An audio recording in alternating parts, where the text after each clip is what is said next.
Bonjour, bonjour, je suis Immaculée pour le compte d'Immaculée Light Access. C'est ça, l'appellation de ma chaîne, c'est Immaculée Light Access. Il a en sigle ILA en anglais. Si c'est votre première fois de me découvrir, rejoignez-vous à cette famille. Nous parlons de paix, d'amour. Nous voulons rester donc positives et raconter nos petites aventures, notre vie, ce que la vie nous apporte quotidiennement et tout. Aujourd'hui, c'est dimanche, on parle religion. Oui, on a parlé religion. J'étais sur Facebook, je viens de faire un long live. J'ai parlé de, c'était sur 1 Corinthiens 10, 17, ce qui résume l'unité, parce que les gens veulent souvent nous juger à cause de peut-être de notre apparence physique et autres, dont j'étais en train de parler de ça sur les réseaux sociaux, que sa main vous retrouve, que la grande main de Dieu vous retrouve aujourd'hui et qu'elle vous bénisse. Voilà, donc aimez, partagez et abonnez-vous à la chaîne.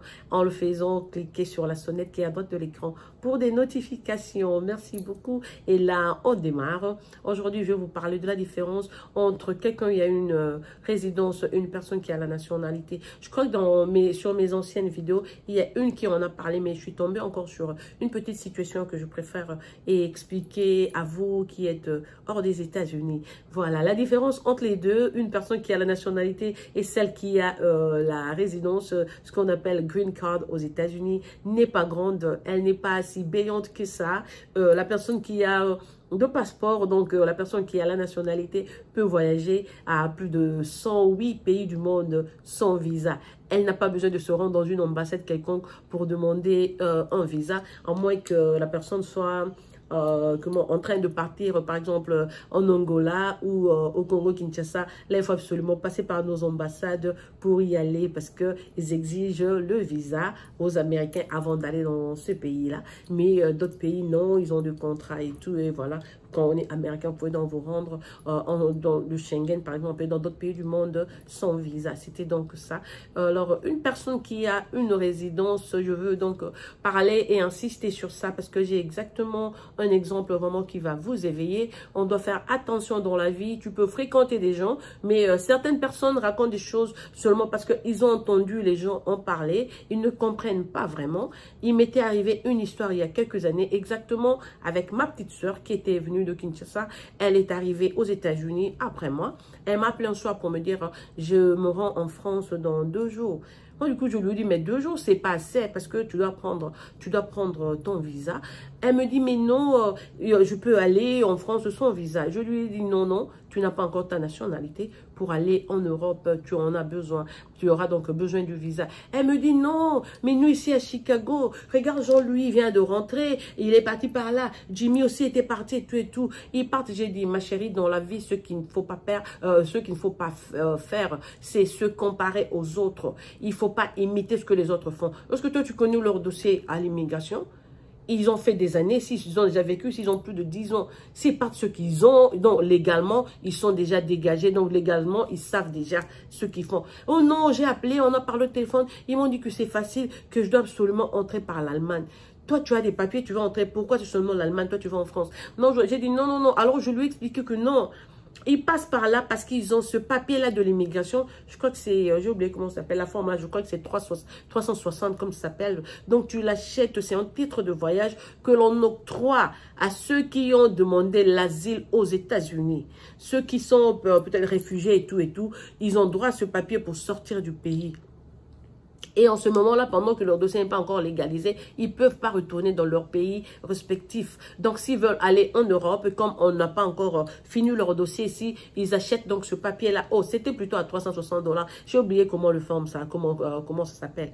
Donc, c'est ce forme-là dont ils ont besoin. Ils vont l'acheter donc à 360 $ à l'immigration. Aujourd'hui, c'est un peu plus. Parce que j'ai entendu que c'était même à 500, 600 $. Donc, ils ont ce papier-là. C'est donc leur titre de voyage pour sortir. Et en Europe, parce que la France est un peu plus dure, ils passent par l'Allemagne, l'Allemagne accepte ce titre-là, et à partir de ça, quand ils sortent de l'aéroport, ils prennent le train pour aller partout où ils veulent en Europe. Mais toi, ton cas, c'est pas ça. Toi, tu n'as pas demandé l'asile, tu n'es pas réfugié, tu es venu ici en tant qu'épouse d'Américain, la relation n'a pas tenu, tu attends tes papiers, tu auras donc le visa et le passeport, tu auras donc ton passeport, après, tu ne peux pas sortir. La petite soeur à qui j'ai conseillé comme ça, vous savez, les jeunes gens, quand ils viennent de Kinshasa, ils sont très têtus, hein, ils sont très têtus. D'ailleurs, en famille, elle se dit non, parce qu'elle a été en France 10 fois. Moi, c'est ma première fois. Elle ne veut pas que je parte. Elle est jalouse et tout, et tout, et tout. Comment tous ces gens me disent qu'ils sont partis et à moi, elle dit que je ne dois pas partir. Pour moi, je savais que quelqu'un qui n'a pas de nationalité ne peut pas quitter. Donc, elle a acheté son billet. Elle a libéré son appartement. Parce qu'elle devait rester un peu plus longtemps. Excusez-moi, j'ai un peu de crack ici. Des lips gloss là, je sais pas.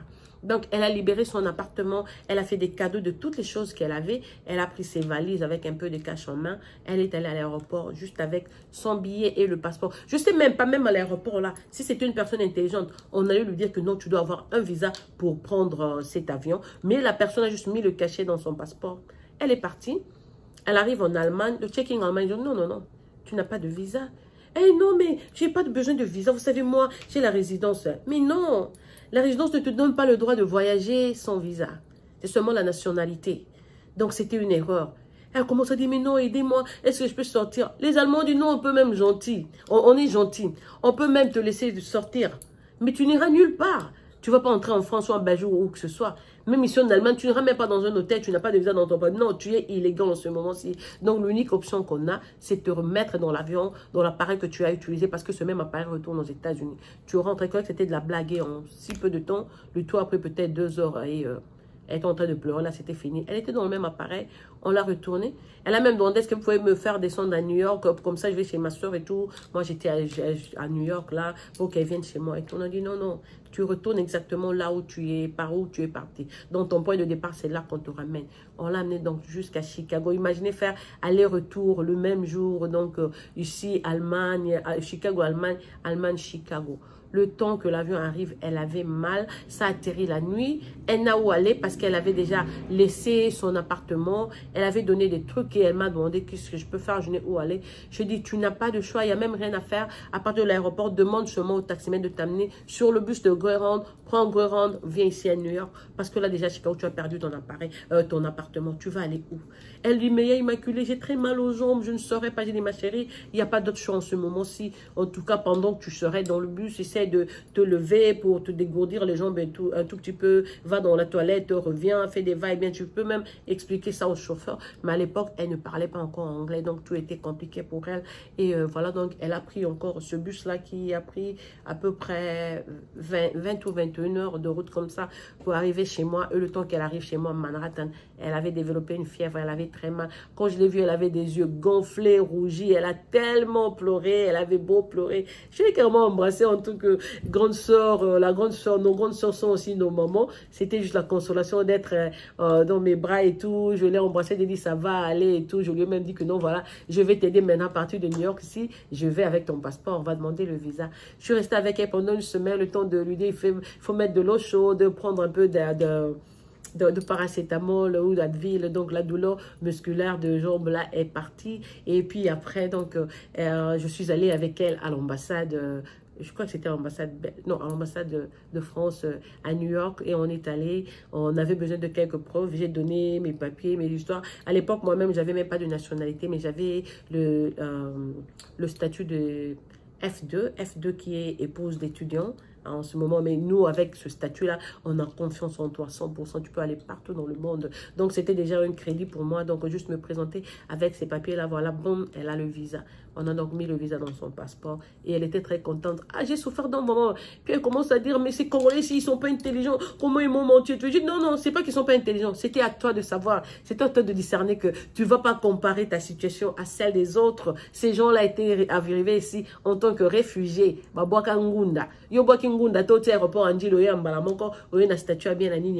Donc, tu as besoin d'un visa pour sortir du pays. Tu n'es pas comme Jean ou comme Jim. Donc, ils ont leur histoire. C'est pour ça que je dis dans la vie, il ne faut pas comparer ta vie à celle des autres. Il faut faire très attention. Ce qui est à toi est à toi. Ça arrivera au moment opportun. Il ne faut pas te plaindre et tout. Donc, ne compare pas ta vie à celle des autres. Ce que les autres font, il ne faut même pas imiter parce que C'est comme je disais à une amie, ah non, mais tu vois, ils ont 100 000 views et tout et tout. Ne va pas sur YouTube parce que tu veux faire des views comme Tatapo et autres. Peut-être elle, c'est l'unique voie que Dieu a prévue pour elle, pour arriver là où elle est. Mais toi, peut-être qu'il y a autre chose. Si on continue à Mozino, le Sambo, Dieu aussi va te montrer. Dans la vie, il ne faut pas se comparer. Chacun a sa mission, chacun a son dessein que Dieu aidera donc pour que tu puisses l'achever, pour que tu y arrives. Donc, on doit apprendre à s'accepter. Accepter notre réalité, ne pas vivre sa vie par compétition. Voilà, c'est donc la petite vidéo de ce matin. C'était donc ça. Si tu es à la résidence, tu ne peux pas sortir du pays sans visa. Tu dois aller à l'ambassade et l'ambassade te dira, après preuve, sûrement, il demande de l'argent. Tu vas montrer le paye, le cachet de ton manager, le directeur de banque là et tout et tout. Tu vois vraiment qu'il y a cet argent-là dans ton compte et puis on te donne le visa, tu t'en vas. Tu peux aussi montrer les papiers de travail et tout quand tu as la résidence et tout. Et puis ils vont demander combien de temps tu as déjà passé, si c'est un peu ça quoi.